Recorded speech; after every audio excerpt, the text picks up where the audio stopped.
What saved us almost killed us. Alexandra Kutcha-Georgis is talking about debt, a four-letter word that changed her and her family's life. In 2008, both our industries were hit hard, both real estate and construction. And from that point on, we were in like this downhill spiral because we had exceptional credit when this financial turmoil began. We were able to borrow a lot of money. Borrowed money just to keep the lights on, covered their $3,167 monthly medical insurance, and put food on the table. It's not like we were going on vacations and even enjoying life. We were just staying alive.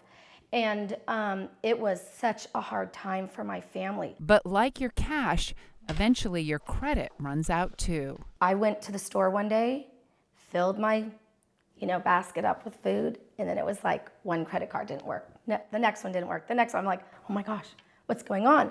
And I remember, telling the checker, oh, I'll be back. But she didn't come back. Instead, Alexandra went home with a wallet full of maxed out credit cards and faced her debt head on. And Alexandra is not alone. The average American household has nearly $16,000 in credit card debt alone. So that's in addition to things like mortgage debt or medical expenses or even a car payment. You shouldn't end up in debt for your living expenses. You just shouldn't. Catherine Davis is the president and CEO of Balance, formerly Consumer Credit Counseling Service of San Francisco, a nonprofit organization that helps people nationwide with all aspects of personal finance and housing, including debt management. In 2015, they educated consumers, helping them to pay $30 million in credit card debt. So that makes it a little bit more difficult when you have an additional loan against the property. We actually, go through a full budget and cash flow analysis with our client, and we help determine, what can you pay and over what period of time can you pay. And then we on the back end will go in and we'll negotiate with that creditor, basically get them a reduced interest rate and work out a payment plan.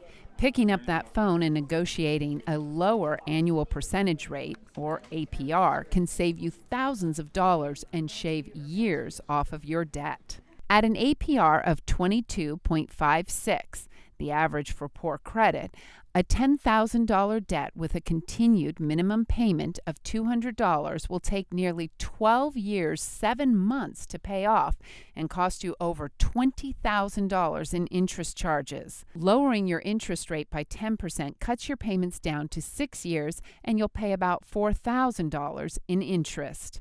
And while a credit counseling company may be able to help get a lower APR, it takes more than that to get out of debt. At the end of the day, it's up to the client to, of course, make those changes and keep on that path. In addition to lowering your rates, get a free copy of your credit report from annualcreditreport.com. And if you see any errors, make sure you contact the creditor to have them rectified. This could be affecting your credit score. So while you're in the process of getting out of debt, if you do just one thing, do this. At the very least, make your minimum payments and make them on time. This way you avoid things like interest, penalties, or late fees. In the Bay Area, I'm Jeanette Pavini for Market Watch.